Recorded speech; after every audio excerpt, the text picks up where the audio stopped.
Welcome to Looking at the Markets with David Moadel. Going to do a little rant and rave here about the shrinking middle class in the United States. And I'm going to use the government's own statistics here to make my point. So I'm going to put some links in the description below this video to these websites so you can make your own decisions and check it out for yourself. This is a .gov website. It's the Social Security Administration. And these are the most recent statistics from this website. They only have the 2017. That's the most recent one. And this is for wages. All right. It says right here, this is the government's own website, 50% of wage earners in the United States, and they calculated this using W-2 tax forms, 50% of wage earners had a net compensation less than or equal to, get this, $31,561.49 last year. That's not a whole lot to be making in 2017 or in 2018 for that matter. It's almost 2019, so when they update this, I don't know what's going to be, but this is not much to be making nowadays. And if half of eligible workers are earning less than this, that's not good.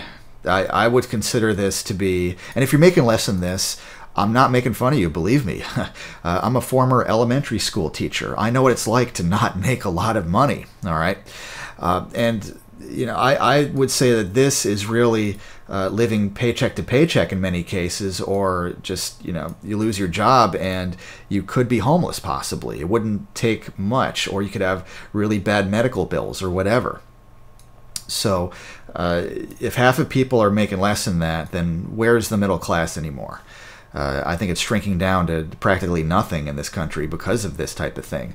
And you can check this out for yourself. I'll put the link in the description below this video. You've got almost half of eligible workers, of wage earners, 48% according to the government here, earning less than $30,000 a year. That's hard to even live on. Almost half of people making less than 30 grand a year in 2017, that's not good, all right? And let's look at another government website. This is another .gov from the U.S. Department of Health and Human Services, and they're talking about the federal poverty guidelines. All right, these are the latest ones from 2018. And if you have, well, first of all, okay, if you're a single individual and if you're earning annually $12,140 or less, that's the poverty line. And so if you're earning less than that, then you're living in poverty, you're poor, according to the government. So let me get this straight. If you're making $12,200 a year, you're not living in poverty, according to the government. Really? Seriously? I think you are, if you're in that situation. I'm not making fun of you. I'm just saying the government is saying that you're not living in poverty. Really? Okay, well, of course, there are reasons they're doing this, I'm sure, which is that, you know, if you're making $12,200 a year, hey, they don't have to count you as poor, so they don't have to give you certain benefits, and they're not going to count you as poor, which makes the government statistics look better, okay? You could have a whole bunch of people making $12,500 a year or $13,000 a year, and they don't have to count you as poor, and so they could make it seem like, hey, they've wiped out poverty because so few people are poor. Well, no, a lot of people are poor. You, the government, are just lowering the bar so drastically as far as the poverty line is concerned. You've made it so poor that hardly anybody counts as poor. You just have to make 13 grand a year and you're not poor anymore. It's nonsense, in my opinion. I mean, a family of five, a household of five, earning less than $30,000 a year, I mean, if you're earning 30 grand a year and you're a household of five, I'm sorry, you're living in poverty. And again, I'm not trying to make fun of you. I feel for you. I know what it's like to not make a lot of money, okay? So I've been there, done that. And what if you add this up with this website we just looked at?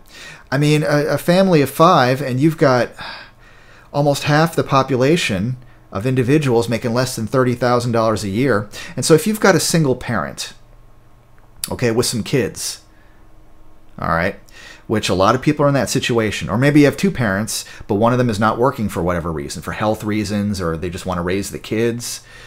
And there's nothing wrong with having one parent raising, you know, 3 kids or whatever. I don't see a problem with that.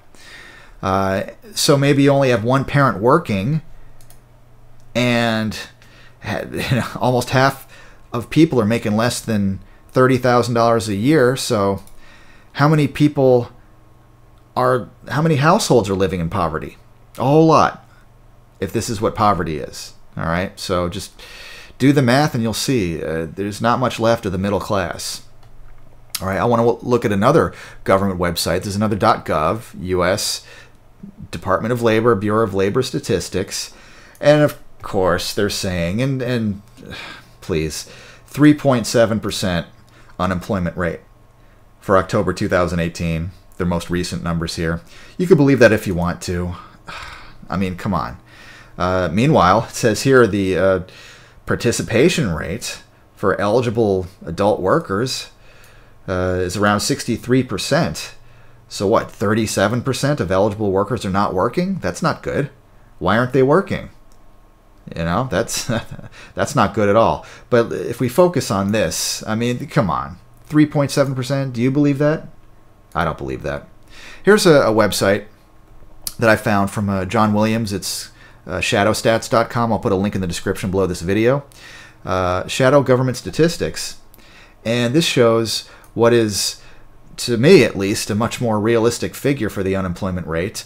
This website has it for October 2018 at a little bit over 21%. That seems a lot more realistic because this includes people who are working part-time, and this includes people who are short-term discouraged and other marginally attached workers. Okay, the reason this is 3.7% from the government is because they're not counting as unemployed. They're not counting people who just out of frustration have been looking for jobs for a long time and just gave up because they couldn't find one.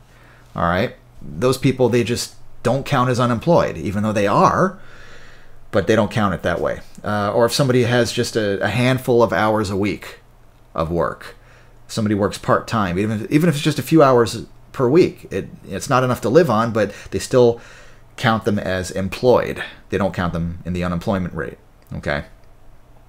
Or if somebody is working full-time, but they're making minimum wage, they're not making really a living wage, let's say, depending on where they live and how much they're making.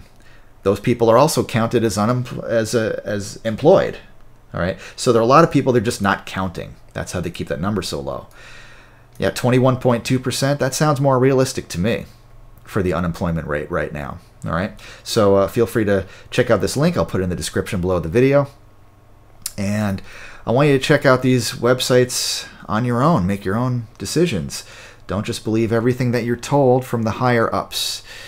And if you're basing your trading or investing decisions on, numbers like this, if you think the economy is great because of numbers like this, I want you to think on your own. I want you to make your own decisions, okay? Always. Don't just believe something because I'm saying it either.